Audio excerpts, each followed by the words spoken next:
Les terroristes et l'armée malienne appuyée par ses alliés, bilan de nombreux djihadistes tués et la ville est en passe d'être sous contrôle.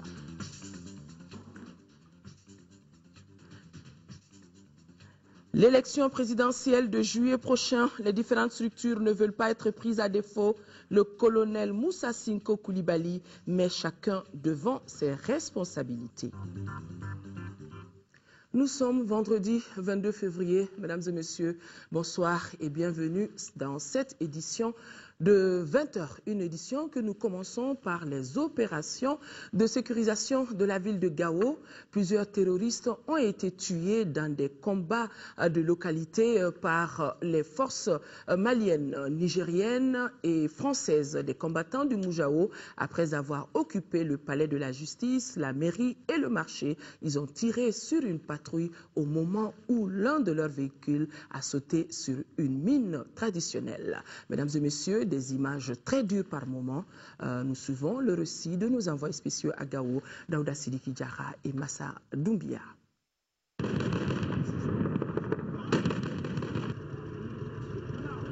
Gloire pour les forces maliennes, françaises et nigériennes. Les terroristes ont attaqué la ville de Gao à la roquette et à l'arme légère. Ils se sont retranchés au palais de justice, à la mairie, au marché et même dans des familles. Et un lâche la justice, encore on reçoit des tirs par là-bas. Les premiers combats ont eu lieu au palais de justice. Ici, des djihadistes ont été tués. Plus loin, à la mairie, c'était parti le gros du lot des assaillants. Là, la bataille a été tuée. Un hélicoptère français a tiré un missile qui a fait effondrer ce bâtiment sur les assaillants. Entre toi et le fleuve, il faut carrément battre l'espace vide là. Non, juste ici. En montant à l'assaut, nos forces ont essuyé des tirs en provenance du marché. Elles ont répliqué pour dérouter l'ennemi. Les forces maliennes déplorent 6 blessés. Côté terroriste, avec les fouilles aujourd'hui, 23 morts. Et oui, en tout cas, la ville de Gao est en passe d'être sous contrôle de l'armée malienne et de ses alliés ce soir même.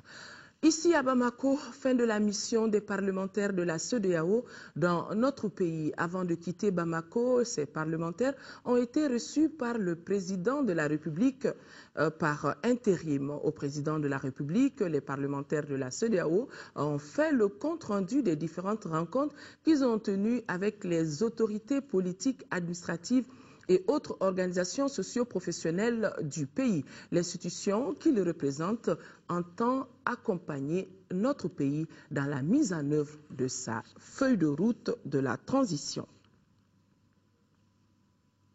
Le Premier ministre, chef du gouvernement, a regagné Bamako hier après avoir effectué une visite de travail à Paris. Avant de regagner Bamako, Django Sissoko a rencontré certains responsables des Maliens vivant en France. La rencontre a essentiellement porté sur l'évolution de la situation dans notre pays. Les Maliens de France sont venus réitérer leur accompagnement au gouvernement dans toutes les actions visant à sortir notre pays de la crise. Il a également été question des conditions de vie de nos compatriotes de France. Des images et des propos qui nous ont été rapportés par nos envoyés spéciaux dans ce voyage du Premier ministre en France et en Belgique, Ibrahima Traoré et Aliou Touré. Autre endroit, autre audience, le premier vice-président de l'Assemblée nationale a reçu l'ancien Premier ministre Mohamed Agamani et une délégation de l'Association des municipalités du Mali. Cette délégation était venue remettre au président de l'Assemblée nationale des conclusions du forum organisé du 5 au 7 novembre dernier par l'Association des régions du Mali et l'Association des municipalités du Mali sur la décentralisation immédiate et intégrale comme solution de sortie de crise. Le président de l'Association des municipalités sur cette audience au micro de Mamari Koné. Il s'agissait de lui remettre le fruit de ces réflexions de tous les élus du Mali et de l'ensemble des hauts fonctionnaires qui ont eu à diriger notre pays au cours de ces 20 dernières années. Donc ce sont ces résultats que nous sommes venus remettre solennellement au président de l'Assemblée nationale afin que les députés nous accompagnent dans la recherche de solutions de sortie de crise. Des propositions ont été faites Et nous pensons que les députés sont les mieux placés pour les traduire en texte de loi, en règlement, afin que le gouvernement puisse les adopter. Ce document est accompagné d'un plan d'action d'urgence de plus d'1,2 milliard pour des actions immédiates de reconstruction de la paix citoyenne dans l'ensemble du pays et particulièrement dans les 3 régions du nord et des cercles du nord de la région de Mopti. Donc sur pratiquement 200 collectivités territoriales. C'est ce que nous sommes venus solennellement remettre au président de l'Assemblée nationale pour que les députés soient nos accompagnateurs et des décideurs afin qu'ensemble avec le gouvernement, ensemble avec les élus et l'ensemble des populations de l'ensemble du Mali, nous puissions rapidement sortir de cette crise. Le président nous a promis de s'impliquer, d'impliquer l'ensemble de l'Assemblée nationale pour accélérer le processus de transfert des compétences, accélérer le processus de prise de décision. Le ministre de la Communication, porte-parole du gouvernement, a présidé ce matin le lancement de revues des projets, les projets et programmes, le budget et programmes et les revues sectorielles. Vous imaginez une séance très technique suivie par notre reporter Youssouf Diakité. Pendant près d'un mois, les cadres du ministère de la Communication et ceux des différents services techniques du département vont passer en revue les différents projets et programmes, en vue de mettre tout le monde au même niveau d'information. La première revue, c'est ce qu'on appelle les revues budget-programme, qui est axée sur le budget de l'État. La deuxième revue, c'est les projets et les programmes au niveau des départements ministériels, notamment dans la composante BSI. Tout cela est couronné par une revue sectorielle qui est plus ou moins pilotée par notre CPS. Revue sectorielle, qu'est-ce que ça veut dire? Voilà, justement, la revue sectorielle est l'ensemble des revues qui se regroupent au niveau, comme je disais tantôt, de la CPS. C'est tous les projets programmes, y compris le budget programme, qui sont analysés et exécutés et qui font l'objet d'un rapport global qui est transmis à la direction du budget. Le ministre de la Communication, porte-parole du gouvernement, insiste sur la qualité des informations et la pertinence des données. La qualité des informations est fortement liée à la qualité de l'organisation, de la collecte et du traitement des données au niveau des responsables de projets inscrits dans le budget spécial d'investissement et des responsables de services du département auxquels les budgets sont rattachés. Pour atteindre ces objectifs, insiste le ministre, il faut une synergie entre les cabinets et les différents services techniques du département. Le rapport final sera déposé le 15 mars 2013. Contribution à l'effort de guerre, 7 millions de francs CFA pour les forces armées et de défense. Les contributions sont de la Fédération nationale des producteurs d'huile et d'aliments bétail et du personnel de la Banque saharienne pour l'investissement et le commerce. Et comme d'habitude, c'est le ministre de l'économie et des finances, tout souriant, qui a réceptionné les chèques. Compte rendu, Moïse Traoré. Le premier don de l'après-midi est une contribution en espèces de 5 millions de la Fédération nationale des producteurs d'huile et d'aliments bétail. La deuxième contribution est matérialisée par un chèque de 2 millions des agents de la Banque sahélo-saharienne pour l'investissement et le commerce BSIC. En présence du ministre délégué chargé du budget, Marempa Samoura, la brève cérémonie est une occasion de mise au point. Les dispositions sont en particulier prises pour que chaque mois, chaque soldat reçoive à temps son salaire, reçoive à temps la PGA ordinaire, reçoive à temps la PGA spéciale, reçoive à temps la prime d'opération. Voilà, donc ce sont ces paiements-là qui sont faits aux militaires qui sont sur le terrain. Et tout cela est fait tout à fait dans les normes. Bon, maintenant, nous sommes en guerre. Il y a des déplacements importants de soldats ça et là. Qu'il y ait eu quelques problèmes logistiques de temps en temps n'est pas impossible. La PGA est la prime générale d'alimentation. Il y a quelques mois, les promoteurs du Léry avaient fait don d'une enveloppe de 4 millions et de 25 bidons d'huile au ministère de la Défense. Quant à la BSIC, elle est membre de l'Association professionnelle des banques et établissements financiers. L'APBF a déjà déboursé 200 millions comme effort de guerre. Le chef du bureau des Nations Unies pour la coordination des affaires humanitaires et le ministre de l'Action humanitaire et du développement social viennent de boucler une visite à Tombouctou. C'était pour s'enquérir des besoins humanitaires prioritaires des populations. Et sur le bilan de la tournée, les deux se prononcent. Ils sont au micro de Soumaïla Berté. Et je dois dire que j'ai d'abord été frappé par la dignité des gens et aussi inspiré par leur comportement.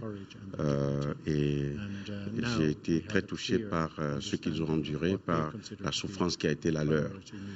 Nous nous sommes rendus compte que les besoins des gens aujourd'hui, leurs besoins prioritaires, tiennent dans le fait que nous puissions trouver des moyens d'existence pour eux, surtout pour relancer certaines activités agricoles, la nécessité qu'ils ont dans le domaine de l'éducation, le fait que nous devions aussi très rapidement mettre à leur disposition toutes les facilités, les médicaments dont ils ont besoin pour continuer par se faire soigner, mais surtout aussi l'ouverture des voies commerciales pour que la vie puisse reprendre totalement. Nous avons découvert une ville qui essaie de revivre.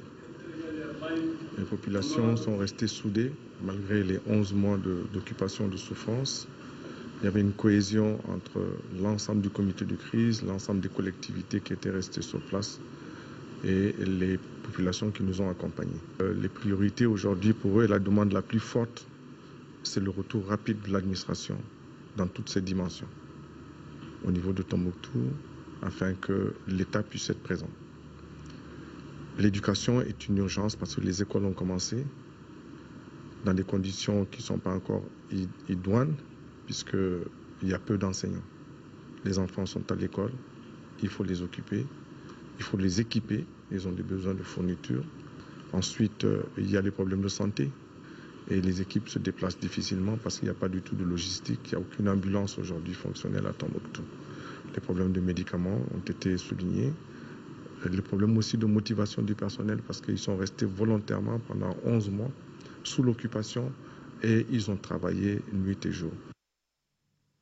Mopti est la première étape d'une visite du ministre de la Sécurité intérieure et de la Protection civile. Une visite de terrain qui lui fera voir l'ensemble des dispositifs sécuritaires dans cette région stratégique en temps de conflit. Et par la même occasion, le ministre s'est rendu au chevet des blessés de guerre à l'infirmerie du camp militaire de Sévaré. Compte rendu de nos envoyés spéciaux, Youssouf Diarra et Moussa Fane.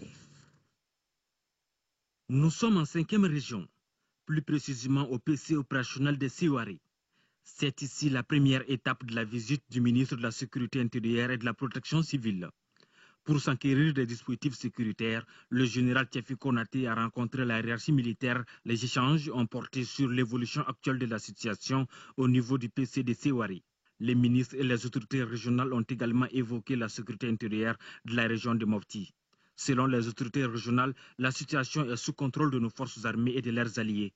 Les activités quotidiennes sont reprises. Les populations de la région sont restées confiantes aux capacités de nos forces armées de sécurité à reconquérir l'intégrité du territoire national et à restaurer le climat de paix et de tranquillité nécessaire à l'exercice des activités administratives, politiques, économiques, sociales et culturelles. Le ministre a invité toute la population de la région à une franche collaboration afin d'aider nos forces armées et de sécurité dans leur mission. Je suis venu rencontrer ici les forces de sécurité au nord de la région de Mopti pour leur demander de jouer leur partition pleinement dans le cadre de la lutte contre ces groupes de terroristes et La délégation ministérielle s'est aussi rendue au chevet de nos militaires blessés dans les combats hospitalisés à l'infirmerie du camp militaire de Sévaré, tout en saluant les sacrifices consentis dans l'accomplissement de leur mission régalienne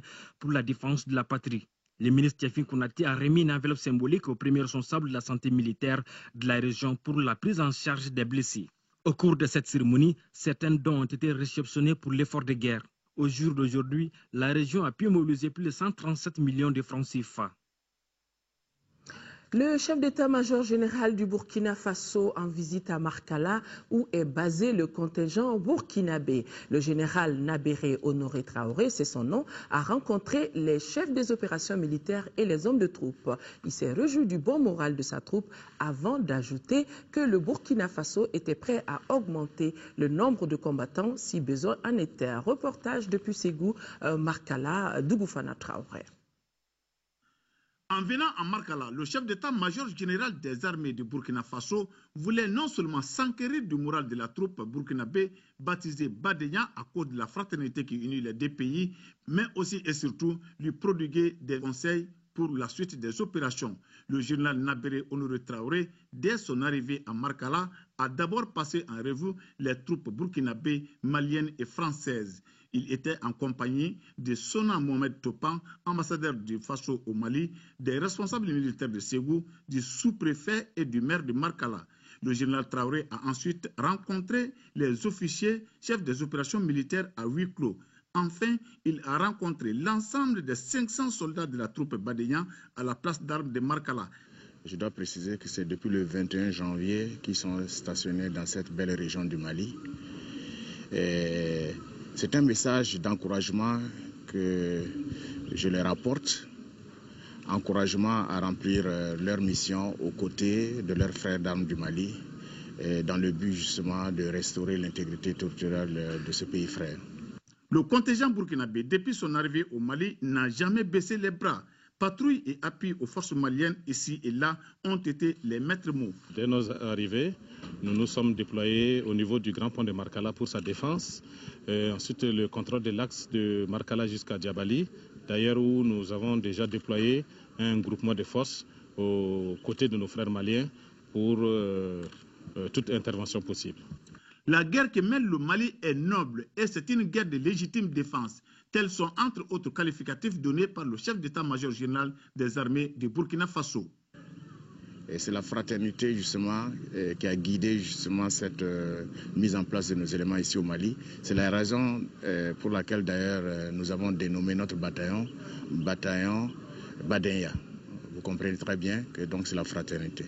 Nous leur avons dit aussi qu'ils allaient pour une guerre juste et une guerre légitime. C'est une guerre juste parce que la cause pour laquelle ils se battent, c'est la lutte contre les djihadistes, c'est la lutte contre les terroristes. C'est une guerre légitime aussi parce que d'abord ils vont soutenir un pays qui est en position de légitime défense, puisque c'est un pays qui a été agressé. Et c'est un cadre qui se déroule aussi dans le cadre des résolutions onusiennes. Tout compte fait, les soldats burkinabés de la MISMA ont le moral et sont déterminés aux côtés des autres troupes africaines et françaises à aller jusqu'à la libération totale du territoire du Mali. L'autre sujet phare de ce journal, les élections de juillet prochain, toutes les structures s'occupant du domaine se sont retrouvées pour faire un premier point. Les questions du fichier, le chronogramme et le vote des déplacés ont été abordés. Et le ministre en charge de l'organisation des élections, en tout cas, a été on ne peut plus clair. Chacun est devant ses responsabilités pour la réussite de l'ensemble de l'opération. Abdul Karim Kaba. Qu'est-ce qui a été fait? Qu'est-ce qu'il reste à faire? Surtout de ces questions que le ministère de l'administration territoriale, de la décentralisation et de l'aménagement du territoire, la CENI, la Direction générale aux élections se rencontrent. Tout cela pour la bonne marche des élections de juillet prochain. Cet objectif traduit la volonté du gouvernement de transition à réussir des élections libres, transparentes et apaisées. Les présentes assises procèdent sans doute de notre ferme engagement à réussir ensemble la mission à nous confiée par le gouvernement. Il s'agira pour nous de donner le meilleur de nous-mêmes en mettant en commun nos compétences, nos intelligences et nos savoir-faire. Entre nous, il n'y a de la place que pour la complémentarité. Il n'y aura jamais de concurrence. Nous devons réussir la mission ensemble ou échouer ensemble. Le représentant et résident du PNUD au Mali dira que l'assistance de son institution ne fera pas défaut pour une meilleure organisation. Cette réunion aujourd'hui est importante parce qu'un rôle capital vous incombe dans la préparation du processus électoral.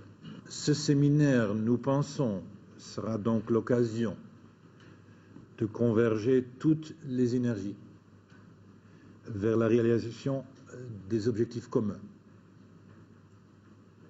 L'organisation d'élections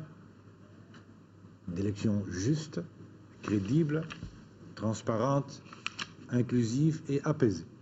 Comme inscrit dans sa feuille de route, le gouvernement de transition met tous les moyens de son côté pour réussir cela. D'où la présence de ces trois structures, à savoir le ministère de l'administration territoriale, de la décentralisation et de l'aménagement du territoire, la CENI et la direction générale aux élections. Revenons encore sur des sujets militaires. Bientôt, le matériel militaire malien qui transite par le port de Guinée-Conakry sera dans de bonnes conditions de stockage avant son acheminement à destination. Le ministère de la Défense et des anciens combattants, en partenariat avec une entreprise, Ali Karkaba, vient de signer le contrat de construction de son entrepôt en Guinée-Conakry et le coût de la réalisation est estimé à 4 milliards de francs CFA. Adama Koulibaly. 2,5 hectares, c'est la surface sur laquelle seront construites des infrastructures qui comprendront un hangar, un terre-plein, des logements, des bureaux et blocs sanitaires. Coût de réalisation 4 milliards de francs CFA. La durée des travaux 15 mois. L'entreprise choisie pour les travaux s'appelle Ali Karkaba, installée en Guinée-Conakry. Le ministre de la Défense et des anciens combattants se réjouit de l'engagement de la société pour l'exécution correcte des travaux. Il a saisi l'occasion pour saluer les relations de bon voisinage entre le Mali et la Guinée. C'est la Guinée qui est le port le plus proche du Mali. Et comme Aimé a dit, nos responsables politiques, le Mali et la Guinée constituent en fait les deux poumons des mêmes corps organiques. Et c'est dans cette logique-là que l'essentiel des matières majeures est toujours passé par le port de Guinée.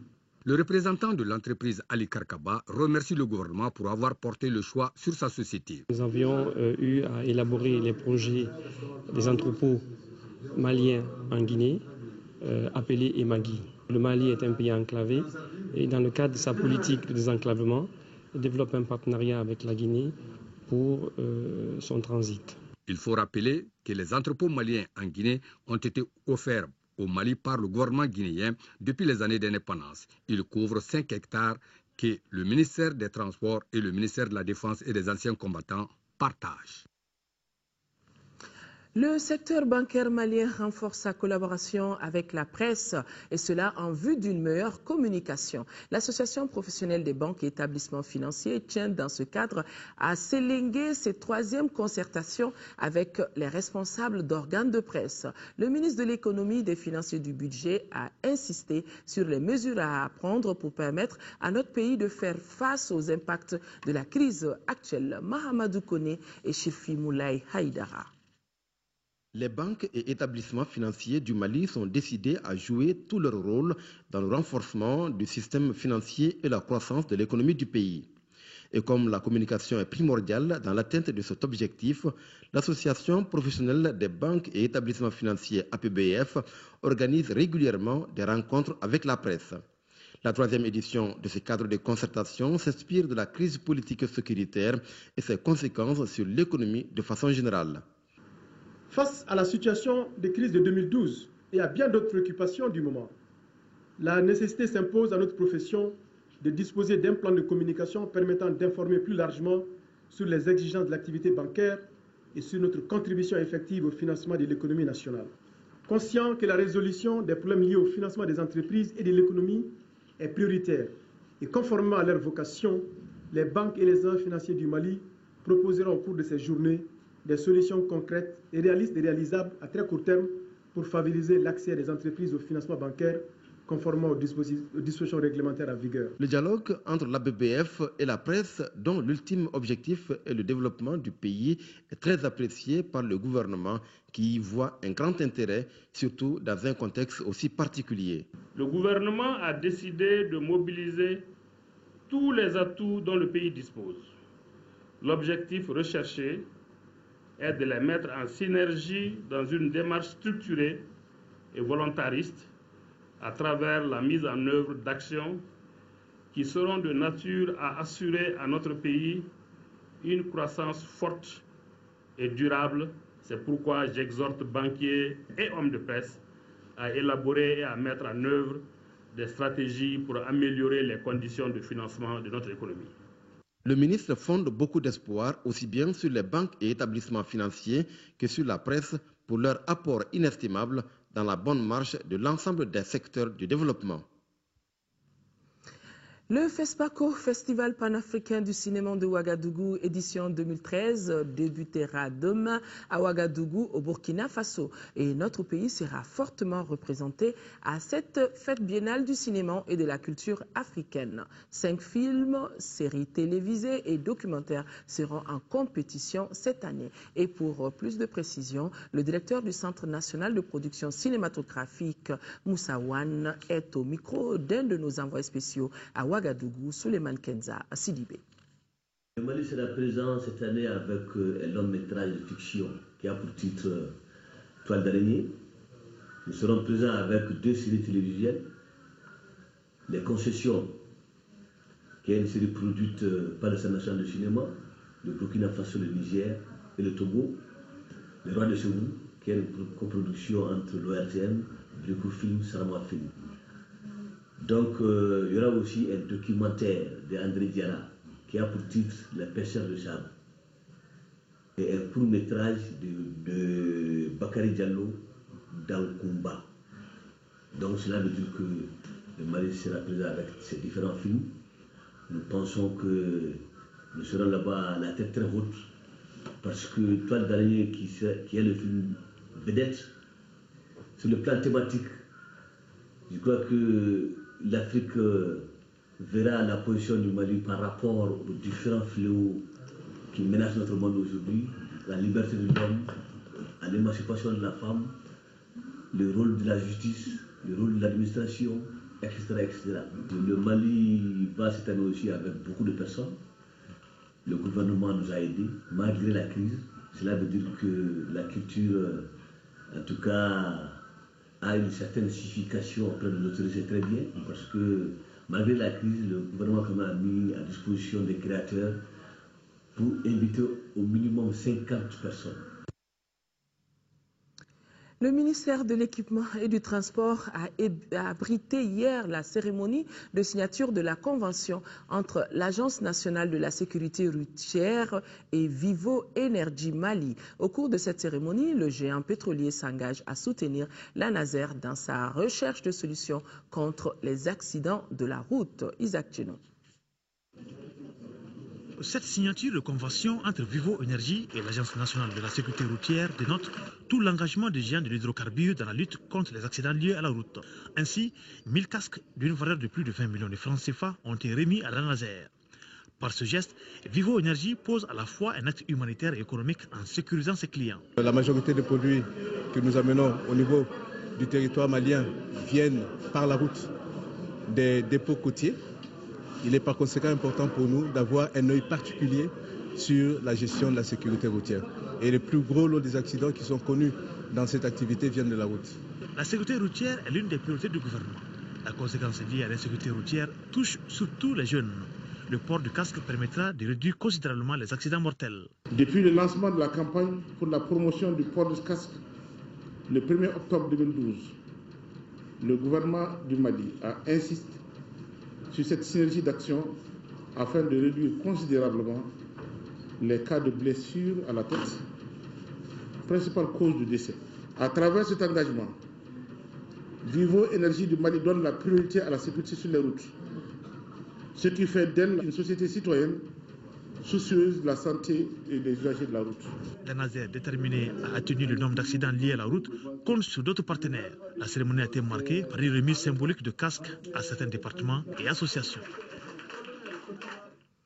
Renforcer les capacités des acteurs régionaux à mieux s'approprier la mise en œuvre de l'approche dans des soins essentiels dans la communauté. La préoccupation est au centre d'un forum d'échange qui se tient depuis hier à Sikasso. Initié par la Direction régionale de la santé et ses partenaires, la rencontre vise la promotion des soins essentiels pour la réduction de la mortalité maternelle et infanto-juvénile, et cela à l'horizon 2015. Daouda Djakité. Le ministère de la Santé s'est engagé depuis quelques années dans l'amélioration de la qualité des soins au niveau communautaire à travers la prise en charge des problèmes de santé maternelle et infanto-juvénile par la garantie d'un paquet minimum de santé appelé soins essentiels de santé dans la communauté. La mise en œuvre de cette stratégie en vue de l'atteinte des objectifs 4 et 5 du millénaire pour le développement nécessite une implication des acteurs, mais en premier lieu, les agents socio-sanitaires. L'objectif principal de cet atelier est de rappeler à tous les acteurs de mise en œuvre des soins essentiels dans la communauté, leur rôle et leurs responsabilités, notamment en ce qui concerne tout l'appui que chaque acteur doit apporter, en tout cas aux agents de santé communautaire qui sont au niveau des villages, pour faire la prise en charge intégrée de l'enfant malade, pour faire la planification familiale, pour faire la promotion de l'hygiène et de l'assainissement, et pour également faire les soins simples aux nouveau-nés. Il s'agit pour les 5 districts sanitaires concernés par le projet au niveau de la région de Sikasso de mieux s'informer afin d'harmoniser les approches d'intervention dans les structures socio-sanitaires de base. La République du Mali s'est rendu compte vraiment qu'il faut accélérer la marche pour atteindre ces objectifs, a mis tous ses partenaires traditionnels vraiment dans ce travail pour pouvoir soutenir vraiment cet effort. La journée internationale des langues maternelles, c'était depuis hier, et l'école Tiwara de Katikoko a fêté l'événement par une conférence de presse suivie d'une journée à porte ouverte. Abdrahman Meiga, compte rendu. Ici à Katikoko, la journée internationale des langues nationales a été marquée par une conférence de presse, rencontre qui a permis aux organisateurs d'échanger avec les hommes des médias sur l'importance des langues nationales dans le développement et dans l'épanouissement de la petite enfance. Selon les initiateurs du présent cadre, la formation des enfants dans leur langue maternelle a plusieurs avantages. Ça lui permet de décoller, ça nous permet d'être autonomes. Et sur le plan même, que ce soit politique, le développement, toutes les crises qu'on est en train de vivre, parce qu'il y a un fossé entre les décideurs et le reste du peuple. Malgré cette importance, la mise en œuvre de cette pédagogie rencontre d'importantes difficultés au Mali. C'est pour d'ailleurs inverser cette tendance que la présente activité a été initiée par l'Institut pour l'éducation populaire, un institut qui a créé en 1996 une école pilote dénommée Tiwara. Cette école a pour but essentiel d'être un lieu de formation en curriculum pour des stagiaires et un centre d'élaboration et de production de matériel didactique. De sa création à nos jours, environ 23 000 apprenants ont bénéficié des avantages de son programme dénommé Read, Learn, Lead On. Ce programme compte 210 écoles réparties entre 4 zones linguistiques. Pour que l'enfant ait un décollage intellectuel, c'est important qu'il puisse commencer dans sa langue maternelle. Pour joindre la théorie à la pratique, les journalistes ont suivi dans ce centre Tiwara un cours d'initiation des enfants à la lettre G appelée Guy en Bambara. La rencontre a également été mise à profit par les responsables de l'Institut pour offrir au ministère de l'Éducation, de l'alphabétisation et de la promotion des langues nationales 10 000 livres écrits en langue nationale Bambara. Du sport football dans ce journal, désormais il n'y a plus de matchs en retard en championnat national. Les 2 rencontres en retard ont été jouées. Le COB, à l'issue des matchs à rebondissement, a battu 3-2 l'USFAS et les 11 créateurs de leur côté se sont imposés 2-1 face à l'ASCO. Compte rendu résumé, si vous voulez, signé de Aldjouma Tina. À l'instar des stades malins de Bamako Djoliba Athletic Club, il y a plusieurs autres derbys non moins importants dans notre championnat, comme ces duels ASCO en orange et 11 créateurs de Nyarela. Comptant pour la 13e journée, en retard, cette affiche vaut son pesant d'or. compte tenu de la rivalité sportive entre les deux clubs. Ainsi, le match est équilibré jusqu'à la 41e minute, moment où l'association sportive de Korofina va ouvrir le score sur penalty par Bokar Dambeli. 1-0 à la pause. C'est en ce moment que les jaunes et noirs de Nyarela vont se mettre dans le sens de la victoire. Amidou Sinayego à la 51e minute, puis Aliou Diarra dans le temps additionnel, permettent aux 11 créateurs de remporter leur derby. C'était un match très difficile et puis un match délicat pour nous parce que ça fait au moins 6 journées que nous on n'avait pas fait la victoire. Aujourd'hui, vraiment, moi je suis très content pour cette victoire et puis bon, je remercie encore l'adversaire, je les encourage parce qu'ils n'ont pas démérité. Et puis encore, vraiment, cette victoire, je suis vraiment content, je le dédie aux joueurs et puis à tous les supporters des 11 créateurs. Après leur bonne prestation au tour préliminaire aller de la Coupe de la Confédération, les 11 créateurs sont désormais 4e au classement avec 21 points. Même si l'enjeu n'est pas aussi grand que lors du premier match, Olympiens en vert et Isfaciens ont montré leur envie de se battre. Pourtant, ayant l'occasion d'occuper la 2e place, le COB est malmené par l'Isfas dans le jeu. Et c'est fort logiquement que les militaires vont prendre l'avance à la 16e minute par Sekou Diawara.